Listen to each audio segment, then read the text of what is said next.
This beaver sees no rivers or trees, and yet he still builds a dam. His instincts are just that strong. A hallway gets confused of a river. Pillows get confused of sticks. If you think humans are different just because we're more intelligent, you're wrong. Family is the bedrock of society. For most of human history, family formation wasn't optional. It was the structure around which adult life was organized.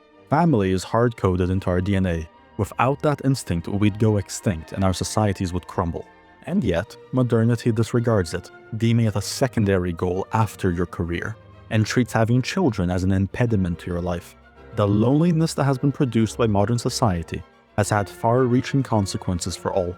Allow me to present the following hypothesis. Women, on average, shaped by maternal and relational instincts, are oriented toward nurturing and attachment. When there is no child and no husband to anchor those instincts, they don't vanish, they find substitutes. And so, what would happen if politics turns into their substitute for family, in a system of universal suffrage? The answer, I would argue, is modern Europe. In such a familyless society, the state increasingly fills the emotional and practical role once occupied by a husband. It promises stability, protection, and provision, without the demands of reciprocity that relationships require. The modern welfare state, in this sense, functions less like a safety net and more like a permanent substitute provider. Its costs are abstracted and limits obscured. Its funding feels infinite because the consequences are distributed and delayed.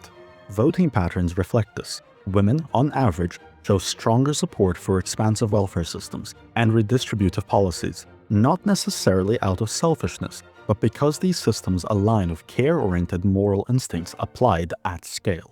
And what about their child substitutes? Modern political narratives push the idea of certain populations as collectively innocent, defenseless victims in need of more care, regardless of how much that actually aligns with reality.